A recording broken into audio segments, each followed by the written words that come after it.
jamais décidé de parler en micro. Mais en tout cas, ça me fait plaisir que le pasteur René m'a demandé ce matin, c'est avec grand plaisir que je vais vous faire part de ce que j'ai vécu ces dernières années. Et puis, du coup, je vais commencer par vous expliquer qu'avec mon mari, son travail, on voyage beaucoup, et notamment aux États-Unis et au Québec. Alors, il y a 4 ans, on a déménagé à Chicago. Et puis, je parle anglais, comme on dit chez nous, comme une vache espagnole. Mais je me débrouille, mais j'ai trouvé une église sur place en anglais. C'était pas facile toujours de comprendre. Cette période, c'était en 2018, elle a duré 18 mois.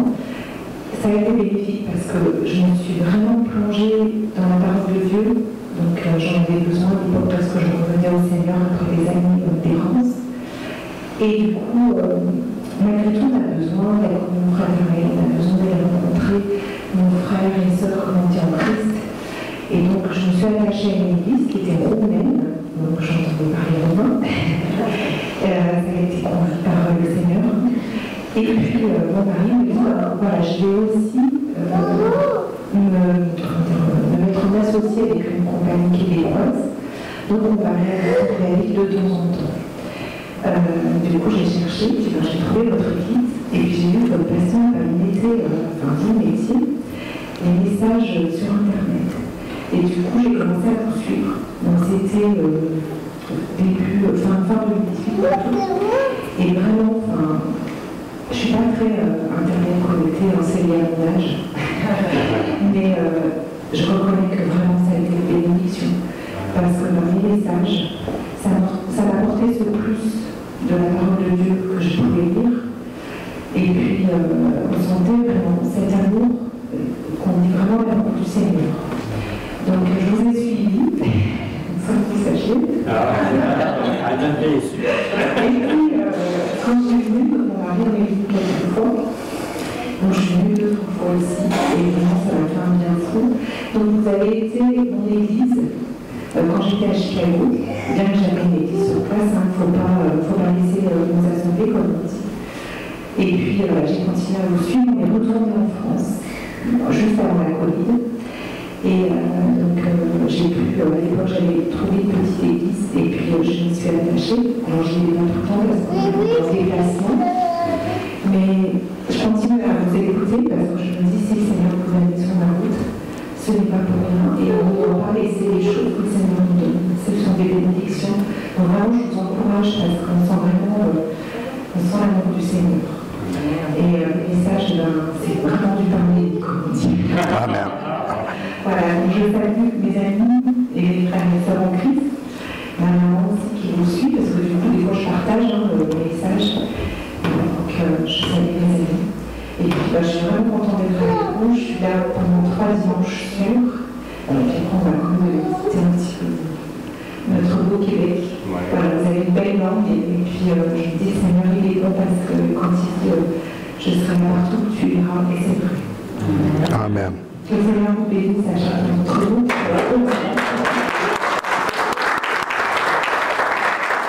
Merci, Emmanuel.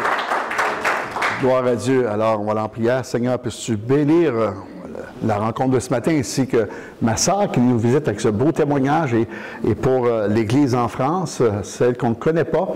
Alors, on les salue de ce pas et qu'on puisse vraiment être juste bien ordinaire, Seigneur, ce matin pour recevoir ta parole, parce qu'on a besoin d'être ordinaire pour recevoir ta parole en n'importe quel temps.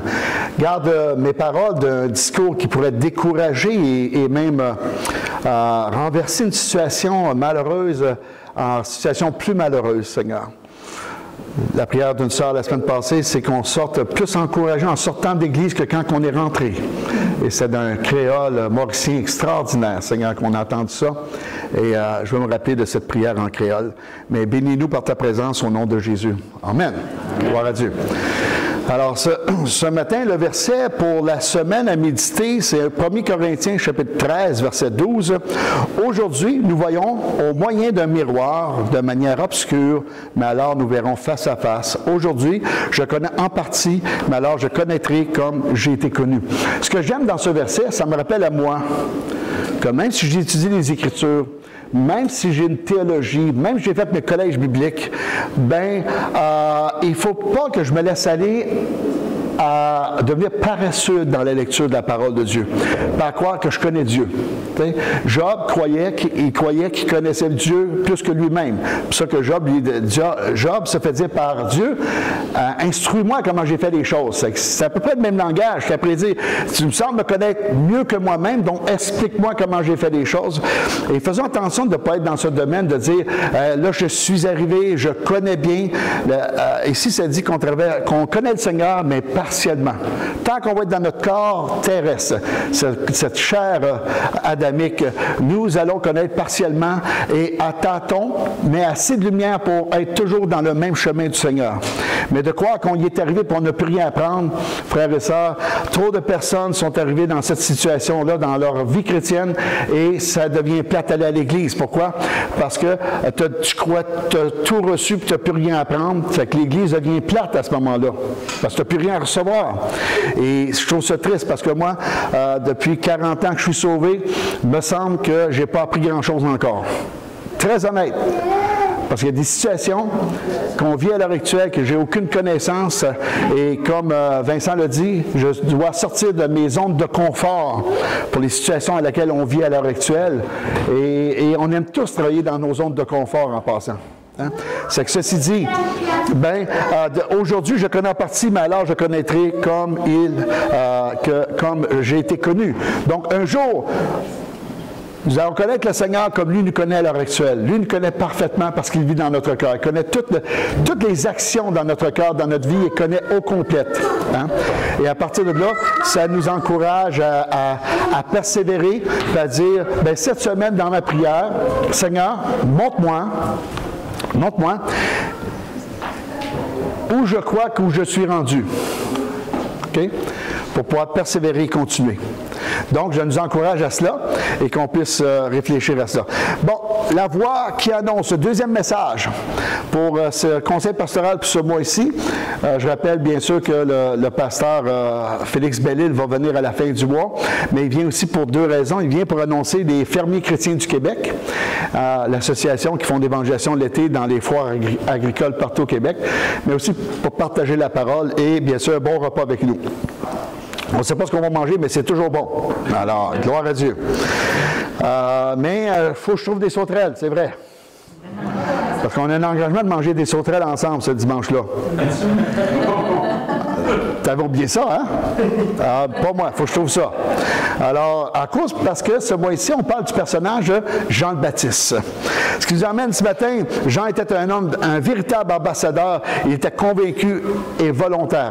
Retenez ces mots-là, convaincu et volontaire dans son service. Okay? Parce que qu'est-ce qui est le plus triste? C'est faire le service par obligation, faire un service par la peur, faire un service pour bien paraître. Donc, convaincu, hein, on ne devrait pas être convaincu parce que Dieu nous a parlé, Dieu nous a donné sa parole et nous sommes l'Église de Christ et l'Église de Christ, ce n'est pas un bâtiment. Chaque personne est une pierre dans ce bâtiment spirituel qui est l'Église. Nous avons tous une importance. Donc, de croire que si ma pierre n'est pas là un dimanche matin, l'édifice tient, oui, mais savez-vous, si tous les gens restaient à la maison, l'édifice ne serait plus là. Elle serait éparpillée partout. Donc, cette rencontre aussi. Mais dans le service, et pour moi, le service chrétien, c'est pas seulement qu'à l'Église. C'est envers nos patrons, envers nos amis. Tu sais, de servir le Seigneur, c'est le servir à la semaine, pas seulement que juste à l'Église. Donc, j'encourage chaque frère et sœur que durant la semaine, que ce caractère chrétien de service puisse s'ouvrir à l'extérieur de l'Église. Parce que n'oubliez pas, le mercredi soir, on étudie, c'est quoi être disciple. Et le premier critère d'être disciple, c'est celui de marcher, d'aimer, d'agir, de faire, de pardonner, tout à l'exemple de Jésus. Et les gens vont connaître qu'on a cet amour parce que nous sommes ses disciples. Donc, s'il n'y a pas cet amour, et l'amour, c'est un service. Ce n'est pas un sentiment dans la Bible. Le mot amour est un verbe d'agir et non pas un verbe qu'on reste assis et on dit qu'on aime les gens. T'sais? Alors, et à partir de là, et je ne peux pas le rebrouer, je vous rappelle ici que Jean le Baptiste était convaincu. Puis la semaine prochaine, on voit, malgré qu'il était convaincu, la semaine prochaine, on parle du doute de Jean-Baptiste. Et c'est la semaine prochaine. Il était de condition humble, pour ne pas dire pauvre. Pourtant, il a pris la place qui lui revenait dans le royaume. Il a décidé d'être à la place que Dieu lui remettait en dehors de toute chose. On a vu la semaine passée qu'il était tellement populaire de son époque que s'il n'avait pas choisi d'être ce qu'il est matin, ou ce qu'il a été dans le passé, ce que nous discutons cette semaine, ben, il aurait pu créer une secte religieuse et les gens l'auraient suivi. Parce que les foules s'attroupaient autour de lui. Il y avait plus de popularité que les sacrificateurs, les sadducéens, puis les pharisiens de l'époque. Les gens venaient de partout pour entendre son message, se faire baptiser, le baptême de repentance pour reconnaître qu'ils étaient pécheurs. Donc, c'est pas quelqu'un qui n'avait pas de charisme, mais dans son charisme, il n'était pas comme on pense, parce qu'il était convaincu et volontaire. Et nous devrions être convaincus et volontaires, mais ce qu'on va voir ce matin va nous encourager que si on n'est pas à le devenir. Pourquoi? Parce que ça ne demande pas un doctorat comme éplucheur de patates pour éplucher des patates d'une église. T'sais? Ça ne demande pas un doctorat de mopologiste pour laver et faire des choses de l'Église. Il n'y a personne qui est demandé un doctorat pour faire quoi que ce soit dans la parole. Ce qui est demandé, c'est le cœur. Sois convaincu et volontaire. Et à partir de là, ça sera toujours bien fait, même s'il y a des erreurs. Vous savez qu'avec moi, il y a une place à l'erreur. Pourquoi? Parce que Dieu a laissé une place à l'erreur dans ma vie. Donc, si je ne laissais pas de place à l'erreur pour les frères et les sœurs, je serais un mauvais pasteur. Parce que tout le long de la parole, on voit que le Seigneur laisse une place à l'erreur. Pas une, des erreurs. Hein? C'est ça qu'il dit, le juste tombe, mais l'Éternel le relève tout le temps et lui tend la main.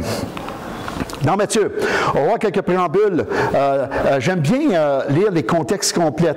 Sinon, je pourrais sortir juste le verset 4 puis je m'en vais avec ça, mais il manque quelque chose. Jean est celui qui avait été annoncé par Isaïe le prophète lorsqu'il dit « C'est ici la voix de celui qui crie dans le désert. Préparez le chemin du Seigneur, aplanissez ses sentiers. » Ça, c'est son ministère.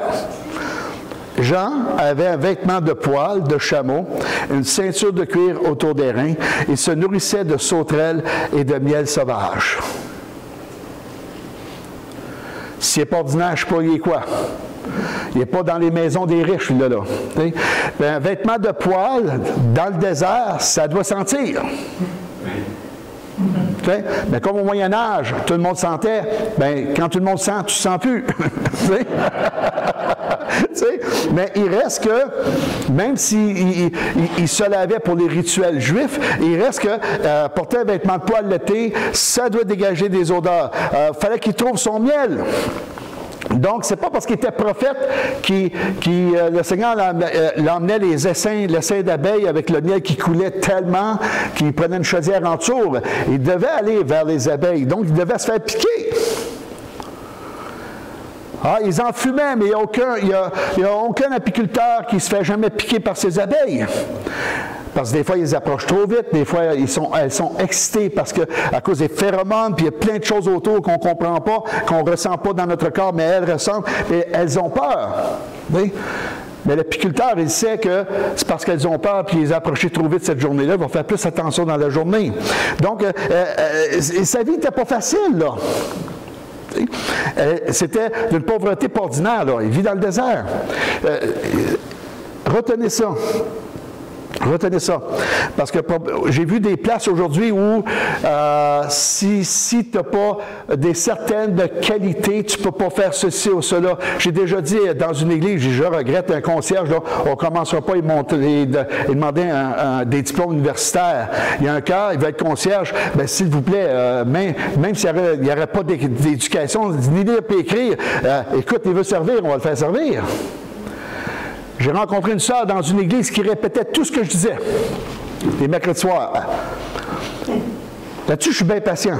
Vous savez comment avec les enfants, j'ai pas de misère, moi. Ça ne me dérangeait pas, mais il y était un soir où, là, elle répétait, puis là, ça faisait 6 mois qu'elle répétait tous les mercredis soirs. Tout ce que je disais, elle répétait. Hey, regardez comment je parle vite. Elle répétait tout. C'est qu'à un moment donné, les gens de l'Église ne disaient pas un mot. Ils la laissaient faire. C'est qu'au bout de 6 mois, à un moment donné, je vais poser la question. J'ai dit, pourquoi tu répètes tout? Ben, elle dit, parce que je ne sais pas lire. je ne sais pas écrire. Mais elle dit, je sais répéter. Elle dit, je peux te dire tous les messages depuis 3 mois que tu as donné mercredi soir, quasiment par cœur, toute la gang. Elle dit, ma soeur, continue à répéter. C'est pas parce que ça me dérangeait, je me disais, les gens doivent être fatigués autour. Mais elle me dit, dis pas aux autres que je sais lire et écrire. Que je ne sais pas lire, c'est-à-dire lire et écrire. Probablement qu'aujourd'hui, elle doit être graduée devant le Seigneur parce qu'elle était déjà d'un certain âge à ce moment-là. Je pense qu'elle était pas loin de la 4e vingtaine. Alors, je trouve ça plus beau. 4e vingtaine. Moi, j'arrive à la 3e vingtaine cette année. J'aurai pas 60 ans, je vais avoir 3 fois 20. C'est pour encourager les frères et les sœurs. Amen. Tu dis, pasteur, ça ne veut rien dire, c'est la même chose. Mais les habitants de Jérusalem et toute la Judée et tout le pays des environs du Jourdain se rendaient auprès de lui et confessaient leurs péchés. Hein? Pas quelques-uns, des habitants, toute la Judée. Ils se faisaient baptiser par lui dans le fleuve du Jourdain. Dans Jean, ce qu'il va partager, l'évangéliste Jean ici, dans chapitre 1, versets 25 et 28, ils lui firent encore cette question. « Pourquoi donc baptises-tu si tu n'es pas le Christ, ni Élie, ni le prophète? » C'est une bonne question, ça. Bien, est-ce qu'on sait pourquoi c'est une bonne question? Parce que, en général, c'est la prêtrise qui va baptiser. Bien, il ne semble pas connaître que lui, il sort de la prêtrise, par exemple, parce que son père, c'est Zacharie. Zacharie est un prêtre. C'est un lévite. C'est qu'on peut voir le mépris à quelque part du fait qu'il ne vit pas comme la prêtrise de l'époque, dans une certaine opulence, une certaine apparence, une certaine prestance, et on lui pose, bien, qu'est-ce que tu fais? Pourquoi baptises-tu? Si tu n'es pas un prophète, si tu n'es pas Élie, si tu n'es pas le Christ. Parce qu'habituellement, c'est qui? Ce sont l'organisation religieuse d'Israël qui s'occupe de ça, ces affaires-là. Mais il aurait bien pu dire, « Hey, je suis lévite. » Non! Moi, je baptise d'eau. Moi, ce que j'aime, c'est qu'il ne répond même pas à la question, dans le fond. Nicodème va poser une question à Jésus. Jésus, il ne répond pas à la question, il donne une réponse inattendue. Il faut que tu naisses de nouveau. Hein? Lui, il vient voir, mais il demande, pourquoi fais-tu ça? Puis il dit, il faut que tu naisses de nouveau. Jean-Baptiste, il est dans le même principe. Il dit, je ne répondrai pas à cette question-là. Pourquoi? Parce qu'elle ne mérite pas de réponse. Vous n'êtes pas capable de voir ce que je te préfère, mais je vais vous donner la réponse que vous devez entendre. Moi, j'ai baptisé d'eau, mais au milieu de vous, il y a quelqu'un que vous ne connaissez pas, qui vient après moi. Je ne suis pas digne de délier la courroie de ses souliers. Ces choses se passèrent à Bethléem, au-delà du Jourdain, où Jean baptisait. Le lendemain, hein? À Bethléem. Je dis Bethléem? Ben, c'est parce que pour voir si vous étiez là. Ça, c'est la réponse formelle de tous les pasteurs. Béthanie, au-delà du Jourdain, où Jean baptisait. Le lendemain, il vit Jésus venant à lui. Il dit, « Voici l'agneau de Dieu qui ôte le péché du monde. » Hein? D'un coup, ce qu'il fait, c'est qu'il commence à dire, il y a quelqu'un qui s'en vient. Il voit arriver Jésus, il dit, ça c'est l'agneau pascal qui enlève le péché du monde. Non seulement il va évoquer Jésus pour étant l'agneau de la Pâque, mais il va évoquer prophétiquement qu'il va enlever le péché du monde.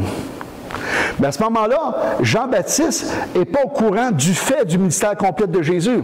Donc, il est convaincu qu'il doit parler de la part de Dieu et il est volontaire de le dire. Et il l'annonce, regardez, dans sa popularité, il annonce quelque chose d'avenir. N'est-ce pas extraordinaire? Il aurait bien pu prendre le bâton ici puis le garder pour lui. De ne pas faire le relais. Dieu lui donne le bâton de relais pour venir, pour accomplir Isaïe 40, versets 1 à 3. Il est ce personnage annoncé dans Isaïe, et là, il commence à devenir populaire, il aurait pu rester avec le bâton du relais. Non, il est après le passer à Jésus. Pourquoi? Parce qu'il est venu annoncer ce qui doit advenir, et non pas ce qu'il voudrait lui, ou garder cette popularité. Ça aurait été simple en passant, parce que les gens le suivaient normalement. encore dans l'Évangile de Jean, 3e chapitre, 3e chapitre, versets 29 et 30, celui à qui appartient l'épouse, c'est l'époux. Mais l'ami de l'époux qui se tient là et qui entend éprouve une grande joie à cause de la voix de l'époux. Aussi cette joie, qui est la mienne, est parfaite. Il faut qu'il croisse et que je diminue. Il ne fait pas partie de l'Église. Il dit, celui à qui appartient l'épouse, c'est l'époux. Donc, il est après de déclarer toute cette beauté de l'aventure de Christ dans ce monde comme étant époux et l'Église l'épouse. Et lui, il se dit, je suis l'ami de l'époux. Et là, il commence à dire, à cause que je suis ami de l'époux et ma joie est parfaite, il faut que j'accepte de diminuer et de le laisser grandir. C'est difficile pour des parents d'arriver à ce moment ici, puis que quand on a des enfants qui deviennent des adolescents, pour leur dire, maintenant, je vais me retirer pour vous laisser faire les choses. Moi, je n'ai pas de misère à laisser des couteaux coupants à mes enfants. Je vous l'ai dit, parce que j'étais cuisinier, puis je n'avais pas peur des couteaux. J'ai été élevé à respecter les couteaux. C'est tranchant comme des lames à rasoir. Mes enfants, à 5 ans, ils coupaient des légumes avec les couteaux que j'avais, parce que je trouve ça trop dangereux, un couteau qui ne coupe pas. Mais la première fois que j'ai laissé mes garçons toucher la tondeuse à gazon, à gaz, ben j'aurais pu les laisser faire peut-être un an avant. J'ai de la misère à me diminuer pour qu'ils grandissent à faire ça, parce qu'une tondeuse à gazon, ça me fait peur. Parce que le tranchant d'un couteau, tu peux l'arrêter. Pas le tranchant d'une tondeuse. Ça n'arrête pas de virer. T'sais? Puis mes garçons, quand ils passaient la tondeuse, ils jouaient ensemble avec la tondeuse. Tu dis, hey, à un moment donné, ils vont se choper un pied, là, quelque part.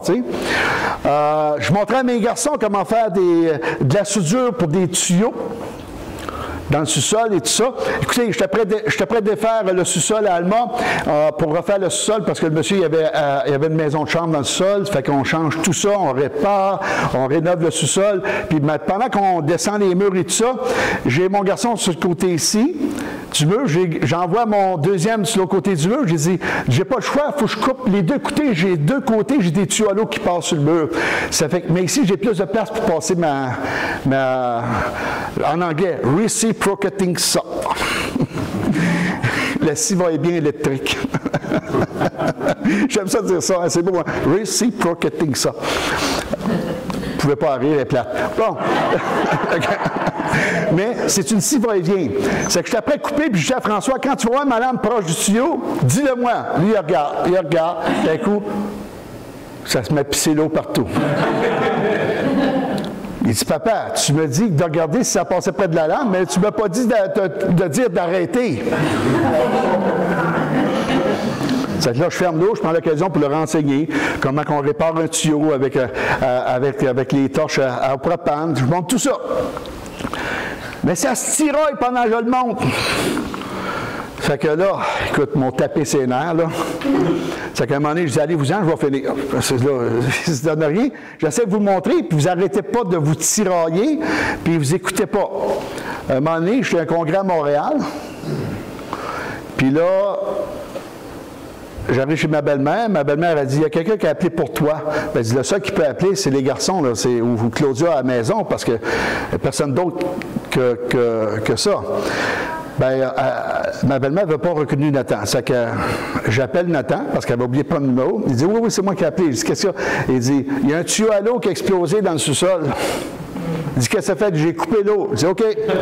J'ai dit, va chez le voisin, remplir des chaudières d'eau, puis j'arrive pas avant 2 jours. Débrouillez-vous. Ben, il dit, on l'a réparé. Et là, j'ai eu peur. Là, je regarde Francine, il dit, ils ont réparé le tuyau. C'est comment ils ont fait ça? Toutes les fois que j'aurais voulu montrer, ils se tiraillaient, ils jouaient, ils ne voulaient pas s'occuper. Alors, Nathan, il dit, papa, il dit, tu m'as dit que quand il y avait de l'eau qui venait d'un tuyau, ça ne pouvait pas se souder. C'est que j'ai fermé, mais il dit, la valve ne ferme pas complète. C'est que, il dit, j'ai essayé, mais ça n'a pas marché, puis là, je me suis rappelé. Il dit, OK, qu'est-ce que tu as fait? J'ai dit, j'ai réparé. Il dit, comment tu as fait? Je veux le savoir. Mais il dit, tu as des coupleurs. Des coupleurs qu'on visse, puis tu en avais dans ton coffre. C'est qu'il dit, j'ai tout simplement mis un coupleur puis une fin au bout. parce que je ne voulais pas de faire le travail pour sortir jusqu'à dehors sur le tuyau. Fait que j'ai dit, ça coule-tu? Il dit non. Fait que je me mets à la table, j'ai à Francine, eh bien, ça a l'air qu'il m'écoutait pareil. Tu sais? De diminuer pour faire grandir l'autre, c'est pas facile et c'est pas simple. Ceci dit, on va voir deux personnes dans l'Église qui, j'espère cet automne, vont commencer à partager la parole.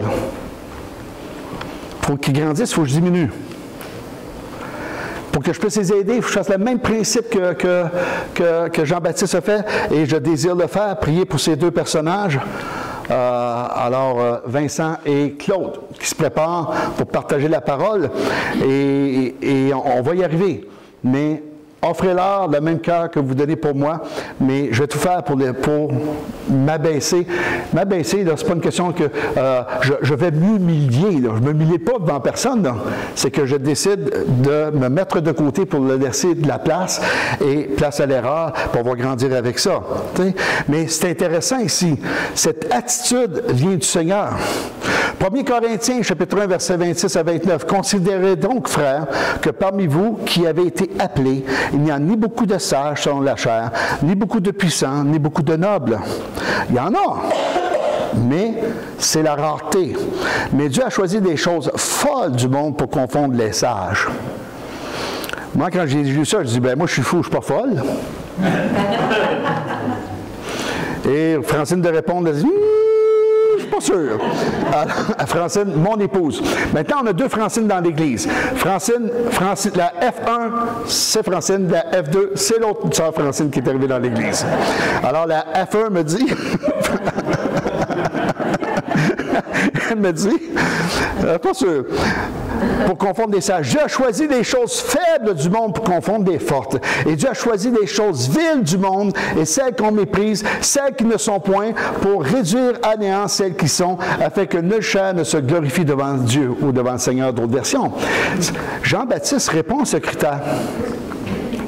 Il n'y avait rien à tirer, à part qu'un discours, à part qu'il est convaincu et volontaire de ce qu'il doit dire, et pour proclamer et pour partager.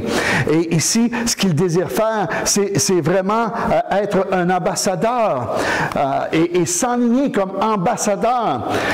Un ambassadeur, quel est le rôle d'un ambassadeur? C'est de parler de la part de son pays. Que son pays soit mauvais ou bon, il parle en bien de la part de son pays. Du temps du communisme, à Varsovie, pendant 2 ans de temps, les hivers, il n'y avait seulement que des os à soupe. Et il y avait le représentant de l'URSS à ce moment-là, qui était aux États-Unis, qui lui mangeait bien. Il était ambassade aux États-Unis, puis on lui a questionné. Il dit non, non, il dit, en Russie, personne meurt de faim. Nous avons tous à manger. Mais on le savait par les journalistes qu'il y avait juste des os à soupe, il n'y avait pas de chair, là. C'était juste de la moelle. Pendant 2 grands hivers complètes. Mais lui, il ne pouvait pas dire, bien, l'URSS ne remplit pas ses promesses que tout le monde allait avoir de la nourriture. Sinon que tout le monde a des os, ça c'est vrai. Mais il ne pouvait pas, parce qu'il était ambassadeur. Imaginez-vous la pression d'un ambassadeur de déclarer des choses, meilleur pays du monde, puis tout le monde crève de faim. Moi, je ne serais pas capable de rester un ambassadeur. Mais par contre, le message que nous avons, nous sommes tous des ambassadeurs. Parce que le meilleur pays sera le ciel pour de vrai. L'aide peut venir à l'heure actuelle.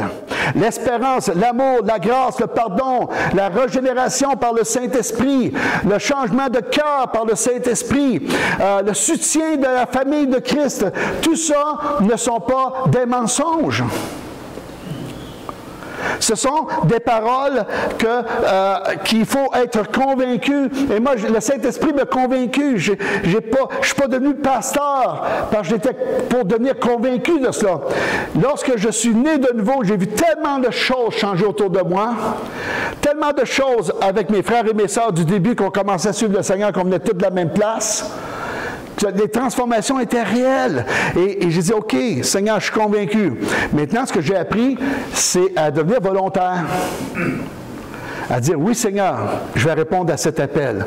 Il y a un besoin, que ta main droite fasse si le besoin s'y trouve. Et redevenir à cela. Jean-Baptiste était cela, et Jean-Baptiste est un personnage extraordinaire, de par sa position, mais aussi de par sa grâce, mais aussi par son caractère, mais aussi par ses décisions. Et ce qu'il a fait ici, c'est qu'il n'était pas considéré, je vous l'ai dit tantôt, hein? Tu ne commences pas à crier dans un désert comme lui, puis t'attirer les foules pour rien, à moins qu'il y ait quelque chose de spécial. Mais les pharisiens sont venus l'interviewer pour savoir de comment il faisait les choses, puis par quelle autorité. Imaginez-vous, la prêtrise envoie pour reconnaître c'est quoi l'autorité de ce prêtre-là, parce que c'est un prêtre. Il est fils de Zacharie, qui est un prêtre. Tu sais, c'est qu'il n'y a aucune reconnaissance même de ses pères. Il fallait qu'il soit convaincu et volontaire. 2 Corinthiens, chapitre 5, versets 19 et 20. « Car Dieu, étant en Christ, réconciliant le monde avec lui-même, en imputant point aux hommes leurs offenses, il a mis en nous la parole de la réconciliation. Nous faisons donc fonction d'ambassadeurs pour Christ, comme si Dieu exhortait par nous. Nous vous en supplions au nom de Christ, soyez réconciliés avec Dieu. » Moi, ce que j'aime ici, là, on inverse le verset. Soyez réconciliés avec Dieu. Bon, on dit, les gens du monde ont besoin d'être réconciliés avec Dieu. Savez-vous lesquels qui ont besoin d'être réconciliés avec Dieu en premier? Les chrétiens, les Corinthiens à ce moment-là. Il y avait de la chicane dans cette église-là. Moi, je suis de Paul. Moi, je suis d'Apollos. Et le plus spirituel, moi, je suis de Jésus-Christ seulement. C'est dans le texte. Puis Paul dit, c'est qui ça? C'est tous des serviteurs. C'est rien d'être un serviteur. Ce qui est intéressant, c'est d'être à Christ. De faire partie de Christ. Donc, il va leur dire, bien, réconcilie-toi avec le Seigneur. Parce que sans réconciliation, comment qu'on peut réconforter? Comment, dans notre époque, qui est vraiment une époque difficile, si on fait que s'alimenter aux prophéties de la fin des temps, que tout va exploser. De jour en jour. Qu'est-ce qui va se passer? Franck Freluche a raconté une histoire qui est extraordinaire. Le roi de chocolat. Vous vous souvenez de Franck Freluche? Alors, le roi de chocolat était un roi sur son trône qui aimait beaucoup de chocolat. Il était vraiment, vraiment enrobé pour 1000 hivers. Là. OK? Il était vraiment enrobé. Et là, Franck Freluche va le rencontrer. Et là, Franck Freluche va le convaincre de faire de l'exercice. À l'émission d'une demi-heure. Fait que, il a fait faire de l'exercice. Hein? Il est devenu maigre comme un chicot. Là, il était bien. Là, il était capable de gouverner son royaume parce qu'il n'était pas essoufflé, puis il n'était pas en manque de sucre. Il avait équilibré sa vie. Mais tout d'un coup, il a pris un morceau de chocolat. Et à la fin, là, il redevient aussi gras et gros qu'il était, puis il mange un morceau de chocolat, puis il explose dans l'histoire. Un de trop. Tu sais? C'est que si on se nourrit seulement que des choses négatives de la parole, puis des choses prophétiques de la fin des temps de la parole, bien, la seule chose qu'on va annoncer aux gens, c'est quoi? C'est la nourriture que nous mangeons. Cette nourriture spirituelle. C'est qu'on va parler de la fin des temps, de la peur, plutôt que de l'espérance. La bonne nouvelle doit rester une bonne nouvelle, hein? Tu sais? Jean-Baptiste vous dit, la cognée est déjà, hein, la hache est déjà pour couper les choses. Mais il vient quelqu'un qui amène la grâce. Donc, les choses sont déjà décidées pour la fin des temps. Mais entre-temps, si je me nourris seulement que des choses apocalyptiques, des choses de la fin des temps seulement, bien, la seule chose que je vais annoncer, c'est la crainte et la peur. Puis les gens, savez-vous ce qu'ils ont besoin d'entendre? Une bonne nouvelle. Quelque chose qui va libérer l'âme. Parce que quand tu fais peur à un enfant, ben tu l'insécures pour longtemps. N'est-ce pas? Tu sais, alors, un adulte, n'oubliez jamais, on est des adultes, mais on est comme des enfants devant Dieu. Hein? Et combien cette nourriture est mauvaise. Nous, on doit connaître les choses de la fin des temps telles qu'écrites, mais prendre l'espérance qui est écrite en raison de la fin des temps. Et Jean-Baptiste, c'est ce qu'il a fait. Il savait que les choses de la fin des temps allaient arriver et il a pris la décision d'annoncer non pas ce qu'il voyait, mais d'être l'ambassadeur de Dieu le Père qui lui avait dit, tu annonces celui qui pardonne les péchés, l'agneau de Dieu. Tu appelles le peuple à leur rappeler qu'ils doivent se repentir parce que je veux offrir la grâce à tous ceux qui se repentent.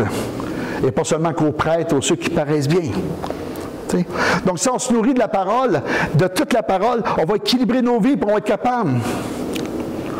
Vous avez sûrement remarqué que depuis quelque temps, j'avais perdu beaucoup de poids jusqu'à l'automne passé. Puis à un moment donné, l'automne passé, mon corps a décidé qu'il ne perdait plus de poids. T'sais? Alors, ce que j'ai fait... Qu'est-ce que dit? Ben... T'as volé ma joke! J'allais dire ça! J'allais dire, tu sais, il a suffi que c'est un moment de découragement parce que mon corps ne voulait plus, puis il y avait un certain stress par rapport à toute la pandémie, mais j'avais résisté, j'avais été capable avec la grâce de Dieu, mais j'ai comme perdu le combat, puis l'automne passé, j'ai arrêté d'un dépanneur, je me suis acheté un chip. C'est que le reste, là, c'est l'histoire du roi de chocolat. Priez pour moi.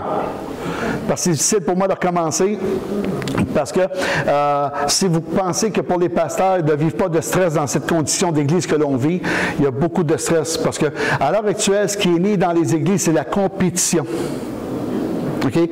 La compétition, elle est née, puis on ne peut pas l'éviter, frères et sœurs. On ne peut pas l'éviter. Mais quand tu entends un prédicateur sur YouTube qui dit « La semaine passée, on a eu 95 000 personnes qui ont regardé en direct l'émission qu'on a mis. » Puis toi, tu regardes, puis tu as 70 qui t'ont... Non, tu as 70 abonnés, mais tu en as 15 qui l'ont regardé. Tu sais, dire qu'on n'est pas en compétition, on est dedans. Tu sais?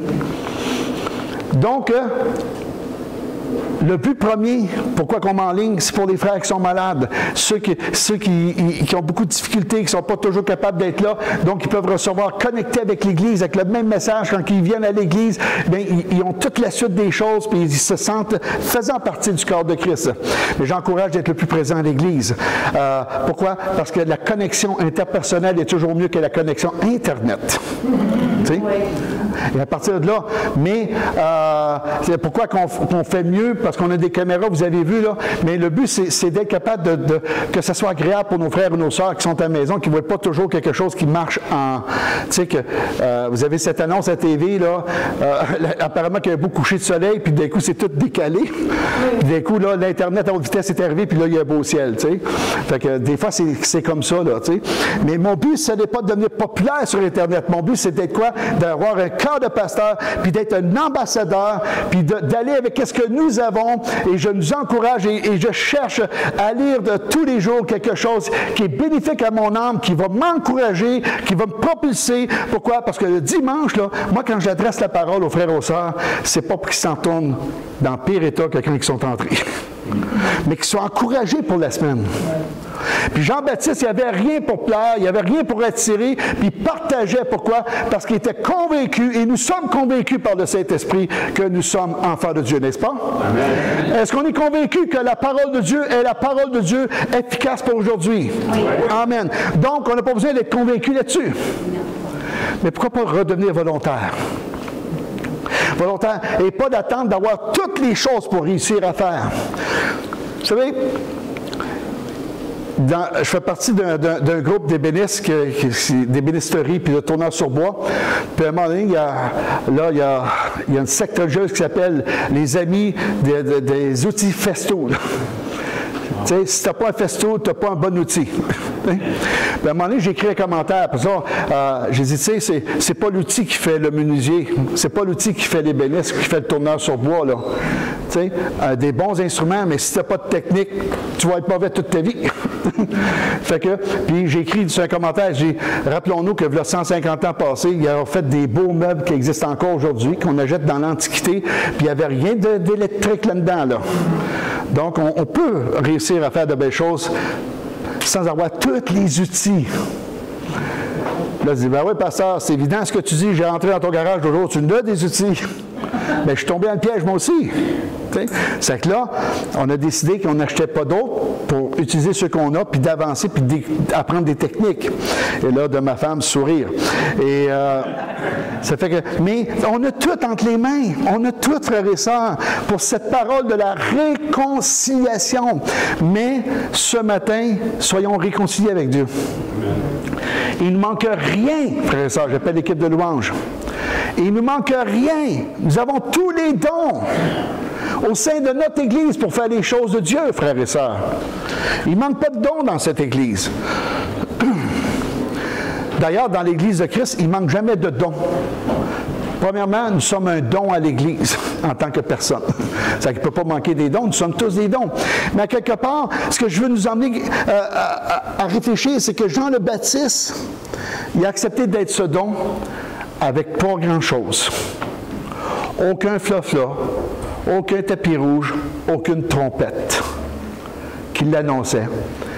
Et il annonçait les choses du Seigneur dans une époque troublée pour Israël. Là. Pas penser que l'époque que Jésus est venu, c'est une époque de paix. C'était troublant pour eux autres. Alors, qu'est-ce qu'on va faire? Qu'est-ce qu'on va faire? Premièrement, cette semaine, réfléchissons. Est-ce que je suis réconcilié dans les choses avec le Seigneur? Et ce n'est pas une question de pardon et de mauvaises choses aussi. Hein? C'est est-ce qu'il est arrivé une situation dans ma vie qui m'empêche d'offrir mes dons au service de Dieu? Et Seigneur, réconcilie-moi avec ça. Restaure. Si y a une blessure, guéris. Mais change de situation pour continuer. Parce que dans les temps difficiles, la seule chose que les gens vont pouvoir voir, c'est l'Église de Christ, au travers de ses dons. Dons à la société aussi. Et si on sent qu'on est bien réconcilié ici, c'est pas mettre en doute notre salut, puis tout ça, puis on est mauvais chrétien, c'est pas ça, là. Mais des situations qui m'empêcheraient d'avancer. Réconcilie-moi pour que je puisse avancer. Ce que je vous partage, je le vis moi-même en passant. Je suis après réconcilier des choses du passé dans ma vie depuis quelques mois. Je me réconcilie avec le Seigneur là-dessus. Seigneur, ça m'empêche de grandir. Mais réconcilie-moi dans cette situation pour que je puisse grandir. Ça crée des inconforts, mais Seigneur, fais-le. Et le Seigneur le fait petit à petit, donc je vis des choses plus libres que jamais par rapport à ces situations-là. Okay? Mais désirons. Si on a, après avoir imité Jésus, là, okay, ben, imitons Jean-Baptiste. Parce que Jésus, des fois, c'est tellement haut pour nous qu'on a de la misère à l'imiter. Ben, imitons Jean-Baptiste, puis le Seigneur fera le reste pour nous faire grandir à l'exemple de Jésus. Parce qu'il est un excellent modèle de ce qu'on peut être. Mais personne ici n'a aucune valeur pour apporter la parole de réconciliation, frères et sœurs. Parce que ce n'est pas un discours bien construit. La semaine passée, on a notre petit frère qui a prié. Et quand il a prié, puis son père nous a donné l'interprétation, je ne savais plus quoi prêcher après que lui ait parlé puis prié. Ça l'appuyait tellement de messages que j'allais apporter que j'étais troublé. Comment je vais pouvoir prêcher après une telle prière? Donc, à la fin, je disais, Seigneur, réconcilie-moi avec cette prière. Parce que j'ai oublié les grâces au ciel qui nous attendent. Et ce petit frère-là m'a rappelé ce matin que les grâces nous attendent dans le ciel. Il n'y aura plus de lunettes. Il a dit, il y a 7 trompettes, il a parlé des temps difficiles devant nous. Mais il nous a ramenés au ciel, le jeune homme, extraordinairement, pour se placer dans sa présence. Ça a fallu que je m'y réconcilie, moi, dans la prière, avec sa prière. Je disais, Seigneur, comment je peux partager à propos de Jean-Baptiste pour que ce soit quelque chose qui emmène vers le ciel? Lui nous a emmenés dans sa prière vers le ciel. Vous savez, je suis encore en mode apprentissage, moi, là.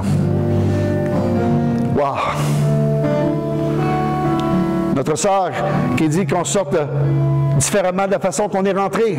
Notre frère qui a prié dans sa langue africaine, qui laissait sous-entendre, Seigneur, remplis, permets qu'on vive les choses dans ta grâce. Il m'a expliqué qu'est-ce qu'elle allait dire et je manque des bouts, mais même que ça m'a fortifié quand il m'a dit qu'est-ce qu'elle allait prier. Je dis, yes! Ça ne croyez pas que quelqu'un qui prie dans l'Église, ça n'a pas de valeur. Que votre prière, parce qu'elle manque de mots, elle manquerait de valeur. Dans les prochaines semaines, je vais vous encourager à revenir à cette simplicité qu'on avait autrefois dans nos églises. Celle de dire, pasteur, j'aimerais prier pour quelque chose un matin. Puis vous laissez prier. Laissez faire confiance à l'œuvre du Saint-Esprit. Ah, mais s'il y a des erreurs, pasteur, ben écoute, je suis une erreur, moi, dans quelque part pour quelqu'un, puis Dieu m'aimait pareil. De faire confiance. C'est pas la phrase bien construite qui a de la valeur, c'est celle qui vient du cœur. Ce sont des choses que j'aimerais, comme pasteur, ramener, parce que nous sommes des ambassadeurs. Voyez, on a un projet qui s'en vient, là. Tu sais? Puis d'oser, si quelqu'un dans l'Église dit « Moi, je ressens que Dieu veut faire une œuvre de guérison ce matin, osez-le le faire. » Je ne vous demanderai pas à vous de prier. Parce que souvent, quand les gens ressentent ça, ils sont gênés d'eux d'imposer les mains. T'sais, mais on suivra la direction, puis on fera un appel. Voici un frère ou une sœur m'a mentionné ce matin que le Seigneur veut faire une guérison. Il veut toucher quelqu'un en guérison et faire un appel à l'autel et de prier simplement et de continuer la réunion en faisant confiance au Seigneur. Ça, c'est être ambassadeur. Déclarer des choses pour qu'elles adviennent. Non pas d'un positivisme, mais oser. C'est ce qu'a fait Jean-Baptiste. Il a osé. Laisser plus de place à l'œuvre du Seigneur ou du Saint-Esprit dans ce sens-là. Wow, notre projet d'Église. C'est le projet biblique de l'Église. Hein? Fin de Marc nous dit qu'est-ce qui devrait être naturel à l'Église. Fin de Matthieu. L'Évangile de Jean, dernier chapitre, nous dit qu'est-ce qui devrait être naturel à l'Église. Mais je dis tout de suite, si on a peur de l'erreur, on ne le fera pas. C'est que sortons de ce carcan de la perfection pour entrer dans la dimension de l'ambassadeur. Et le Seigneur va bénir. Amen. Penchons nos têtes. Alors, vous avez remarqué que mon message était fini depuis un bout et que j'avais une exhortation. Alors, c'est juste pour démarquer aux gens la différence entre ce que j'avais dans le message et une exhortation après le message. Gloire à Dieu. Seigneur, touche nos cœurs, touche nos âmes par ce personnage de Jean le Baptiste qui était convaincu et volontaire. Il a accepté de diminuer pour que tu grandisses. Mais on parle encore de ce qu'il a fait aujourd'hui. Ce qui devrait nous encourager à avancer, Seigneur. Seigneur, on croit à l'œuvre de ton Saint-Esprit, mais on a peur de faire des erreurs. Et à cause de ça, ça va freiner les choses. Jean-Baptiste aussi a freiné dans sa vie. Mais en même temps, Seigneur, ce que nous avons entendu ce matin, c'est qu'être ambassadeur, c'est pas être diplômé. On n'est pas contre une bonne doctrine, un bon collège biblique, ça évite les fausses doctrines. Mais Seigneur, tout et chacun, tu nous as donné une parole de réconciliation. Alors on veut se réconcilier cette semaine avec toi. Que ton Saint-Esprit nous montre, Seigneur, des choses qu'on a besoin de réconcilier avec toi ou avec quelqu'un d'autre pour redevenir volontaire. Agis puissamment, Seigneur. Que ta grâce nous accompagne. Amen.